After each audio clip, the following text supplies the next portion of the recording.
Olá pessoal, tudo bem? Eu estou aqui para fazer um trabalho da minha faculdade e é um portfólio e a princípio, já de antemão, eu gostaria que vocês, quando eu postar no link lá no YouTube, que vocês possam fazer comentário. Dar positivo ou negativo, não importa, mas eu gostaria que vocês fizessem comentários, porque é essa a exigência que a faculdade está pedindo, tá? O tema desse portfólio, na realidade, é muito triste, né? Polêmico e muito atual. É violência contra a mulher. Muito bem.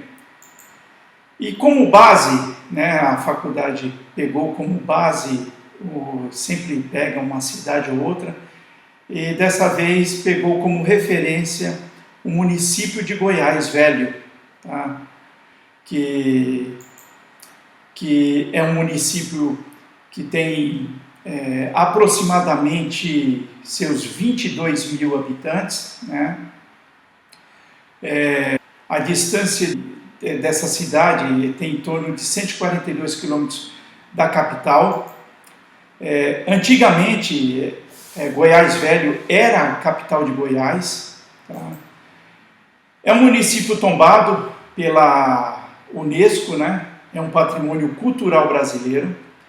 Por ser uma cidade raiz, esse município tem seu lado positivo, que é justamente o turismo. Acontece que, paralelamente, carrega algo negativo também, muito assustador, que é a violência contra a mulher.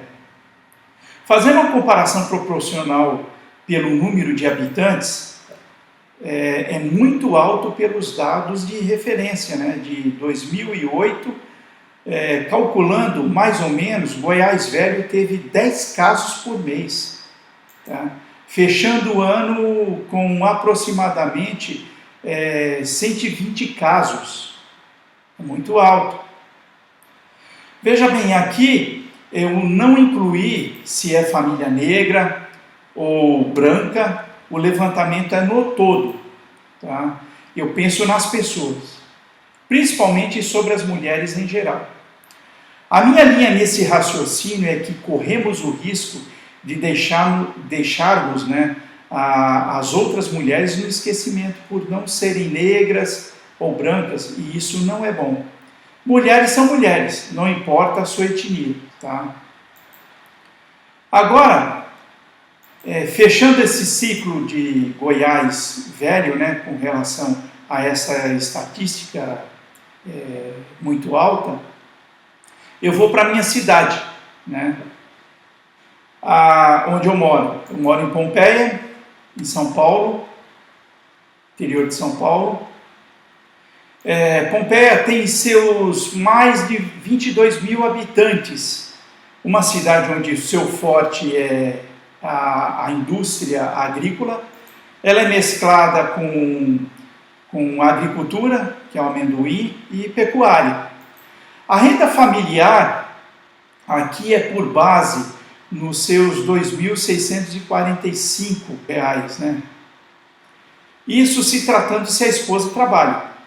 Porém, infelizmente, devido à pandemia, para não perderem os seus empregos, houve algumas negociações por parte do empregador e o empregado, reduzindo os seus vencimentos, principalmente na área do comércio, onde o choque financeiro foi maior, devido a esse problema de lockdown, tá? Porém, atrelado ao problema de relacionamento, onde já existe em muitas famílias, isso tem os seus conflitos, infelizmente, existe. Os casos de violência aqui ficou mais em evidência durante essa pandemia, gerando um turbilhão de incerteza para o amanhã. Analisando e fazendo uma pequena pesquisa, eu percebi o aumento do consumo de bebidas alcoólicas durante essa pandemia aqui em Pompeia. Muito triste. Fazendo uma breve pesquisa, como eu falei, nos bairros, percebi que durante os dias úteis o número de homens nos bares tem aumentado, em vista do período em que não tinha a pandemia. Não estou justificando, tá, que isso possa ser um estopim para a violência contra as suas companheiras, mas que a bebida muitas vezes gera sim, tá, algo de anormal nos relacionamentos, isso gera, principalmente em meio a esse problema que estamos vivenciando, onde se encontrava 2 homens, né, em média, no bar, você está encontrando 4 até mais, isso por baixo. Ou seja, teve o dobro deles durante os dias úteis. Isso é sério e preocupante, porque, fatalmente vai refletir dentro de casa. Tá? Fazendo uma pesquisa nos dados do Fórum Brasileiro de Segurança Pública, em São Paulo, teve um aumento de 44,9% na violência contra a mulher durante a pandemia.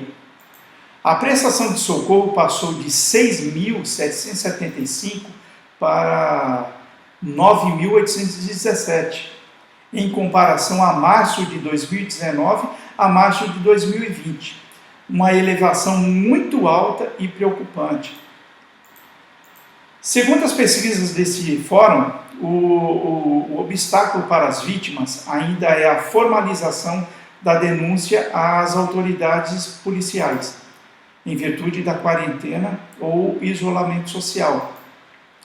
O agressor está praticamente todo momento em casa, dificultando a ida para denunciar. Mas algo positivo que em São Paulo, pelo menos aqui em São Paulo, implantou é a delegacia eletrônica, onde a vítima pode, de forma discreta, longe do seu agressor, fazer a denúncia, né, por essa ferramenta.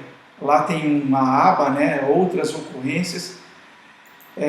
Ela surgiu justamente no início da pandemia, mas ainda é muito pouco, pois nem todas as pessoas, né, têm acesso a uma internet boa. Isso para não dizer que, na sua maioria das vezes, não tem, infelizmente. Tá? Agora eu quero fazer uma comparação entre a cidade de Goiás, Velho, e a minha cidade, que é Pompeia. Se tratando desse índice, né, dos 44,9% do aumento da violência, eu posso concluir que em Pompeia o índice é baixo, pois o número de ocorrências no período de outubro de 2019 até outubro de 2020 foi de 29 casos de violência contra a mulher. Eu fui até a delegacia e me informei a respeito disso.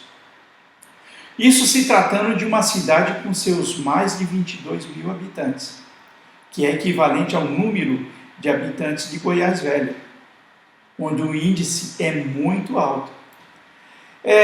Mesmo com esse índice baixo, acredito, não é motivo para mim, né? Não é motivo de comemoração, pois seria termos essa estatística zerada, mas zerada mesmo. Em Pompeia, o apoio para essa situação não tem uma efetividade direta, não tem exclusividade. Tem sim através da assistência social e o CRAS, que é chamado Centro de Referência em Assistência Social. Isso pelo município, pela prefeitura. Também temos, paralelamente, temos uma instituição cristã chamada Universidade da Família. Creio que muitos conhecem, tá? Onde trabalha na área de relacionamento de casais, finanças, filhos. Nessa universidade podemos dizer que aqui em Pompeia, posso falar que quase seus 100% das pessoas aqui já fizeram seus cursos, tá? Ou conhece, de forma direta ou indireta. Por isso digo que, por ter essa estrutura na minha opinião, devíamos ter zerado esse problema aqui na nossa cidade. Tá? Enfim, de tudo isso, vejo que essa situação não é pontual também. Não é algo que, tem aqui na cidade, não tem na outra. Na minha opinião, não é pontual. Fazendo essa pesquisa, ela é geral no nosso país. Lógico que em determinados lugares serão menores e outros maiores.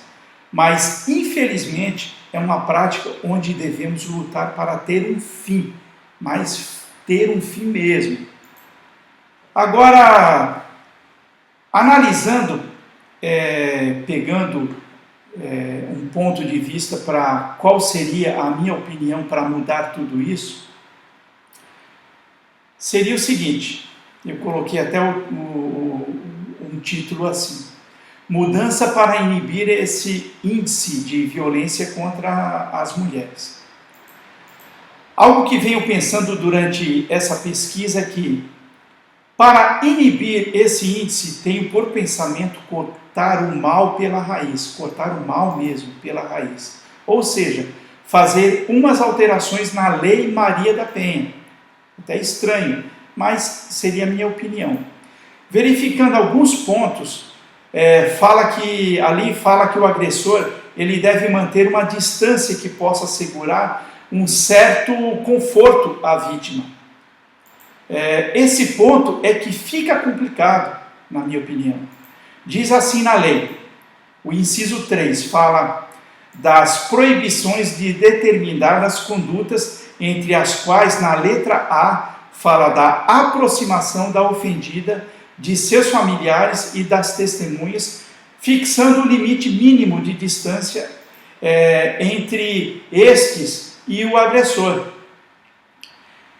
É fato verídico que nem sempre tem um agente para fiscalizar. Esse que é o problema.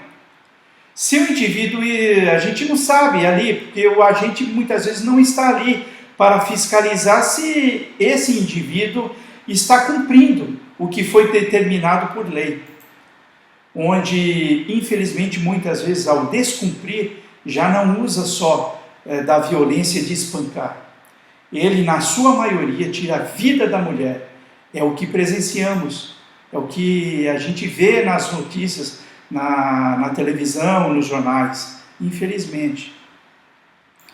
Lá na Lei Maria da Penha, no ponto onde fala das medidas protetivas de urgência que obrigam o agressor, eu resumiria em 2 incisos, e não os 5 que já temos. Eu manteria o primeiro e alteraria o segundo inciso. O primeiro fala assim: na suspensão da posse ou restrição do porte de armas, com comunicação ao órgão competente, nos termos da Lei número 10.826, de 22 de dezembro de 2003. E o segundo, que seria a minha alteração, eu colocaria assim: prisão preventiva do suposto agressor, sem fiança, até o seu julgamento. É fato que teria que fazer outras alterações, para se chegar a esse ponto. Mas analisando no todo, não é difícil assim. Basta querer fazer e mudar o panorama dessa situação, que se agrava mais e mais. Finalizando, quero dizer que a prevenção de forma radical, sem deixar brechas para manipulações, é o melhor remédio para as situações como essas. Penso que a prisão preventiva do agressor pode sim inibir ou até intimidar esse indivíduo ao pensar em agredir uma mulher. Eu quero agradecer, essa oportunidade e, mais uma vez, como eu comentei no início, eu gostaria sim que os senhores fizessem um comentário. Eu preciso que vocês façam esse comentário, a respeito desse vídeo. Muito obrigado, um abraço a todos, Deus abençoe. Fui!